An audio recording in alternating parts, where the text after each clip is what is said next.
কি রে শিয়াল ভাই, শুনলাম এই বেকার অবস্থা নাকি তুমি বিয়ে করতাছ, তাও আবার বউ নাকি চাকরিজীবী। শুনছস ভালো কথা, তারপরও আবার জিজ্ঞাসা করার কি আছে?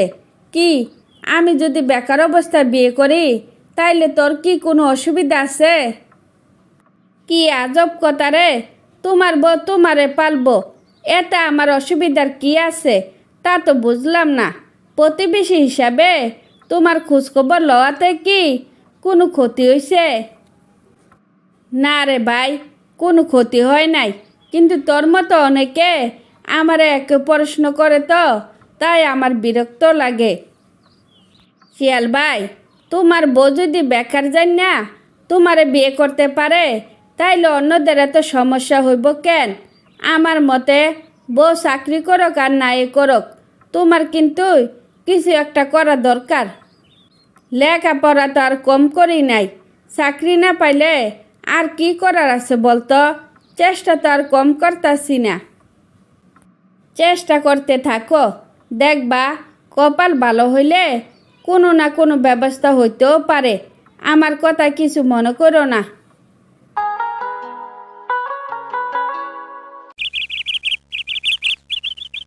কি ব্যাপার, আজকাল কি তুমি চোখে কম দেখো নাকি? চোখে কম দেখলে ইমার্জেন্সি ডাক্তার দেখাও, নইলে তোমার কপালে দুঃখ আছে। তুমি আমার সাথে এভাবে কথা বলতেছো কেন? তোমার এই ব্যবহার দেখে তো তোমার আমি বিয়ে করি নাই। আমি সারাক্ষণ পরিশ্রম করে টাকা ইনকাম করি, আবার বাসায় ফিরে সংসারের সব কাজ আমারে করতে হয়, তাইলে সংসারে কিভাবে পরিচালনা করতে হইব সেই নির্দেশনা তোমার কাছ থেকে নিতে হইব।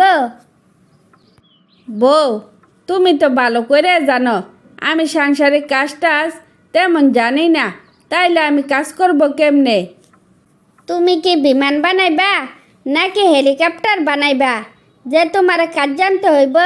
সারাক্ষণ হাজারা খাও আর বাসায় ফিরলে কানের কাছে জ্ঞানের জ্ঞানের করতে থাকো, এটা করো ওইটা করো ওইটা করো, যত সব হাজারা ফেসাল। বানর ভাই আমারে ঠিক কথাগুলো বলছিল, সেদিন যদি বানর ভাইয়ের কথা শুনতাম তাইলে বেকার অবস্থায় চাকরিজীবী বউ বিয়ে করতাম না, দিন শেষে বোর জারিও খাইতাম না, হাতে ধরা কপালে দুঃখ আনলাম।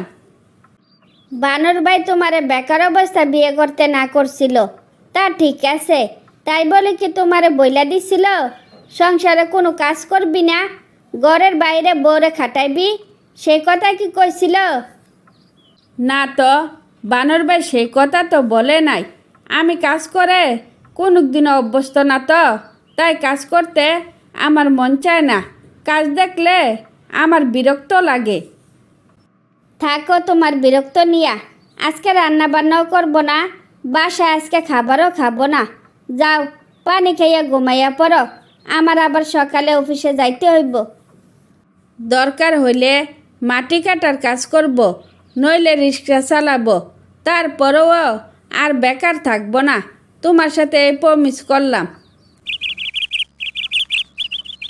শিয়াল ভাই, কি ব্যাপার, ইদানিং তোমার এত ফুরফুরে লাগতাছে কেন? আবার তোমার বাসা থেকে কোনো ঝগড়াঝাটির শব্দ আসে না কি? তোমরা দুইজনে ঝগড়াঝাটি ছাইড়া দিছ নাকি?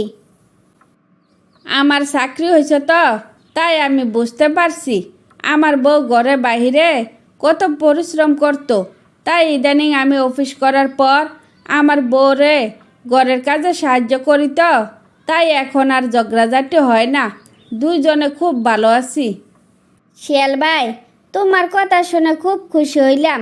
প্রত্যেক ছেলেরা যদি তাদের বউরে কষ্টটা বুঝতো, সব সময় সুখে দুঃখে তাদেরকে সাপোর্ট দিত, তাইলে সংসারে কখনো অশান্তি সৃষ্টি হইতো না, তাই না? হ, তুমি সত্যি কথাই বলছো, আমি তো এতদিন বুঝি নাই, তাই বউর সাথে কারণে অকারণে ঝগড়া লাগাইয়া থাকতাম। এতদিনে আমি আমার ভুল বুঝতে পারছি, তাই বউকে ইদানিং যথেষ্ট কেয়ার করি। ঠিক আছে শিয়াল ভাই, তোমার বউকে নিয়ে এক সময় আমার বাসায় যাইও, আমার জরুরি কাজ আছে তো, এখন তাইলে যাই। গিন্নি, তুমি এখানে আর আমি তোমার খুঁজতে খুঁজতে হয়রান। স্যালারি পাইছি তো, তাই তোমারে নিয়ে শপিং করতে যাব। আমার সময় নাই, আমি যাব না। আমাকে রান্না বান্না করতে হবে। কোনো ব্যাপার না, মার্কেট থেকে এসে দুইজনে মিলে ঝটপট রান্নার কাজ শেষ করে ফেলবো। কি এবার খুশি তো? আর দেরি নয়, তাড়াতাড়ি করে চলো। তারপর শিয়াল তার নিজের ভুল বুঝতে পারলে বাকি জীবন সুখে শান্তিতে কাটাতে থাকে।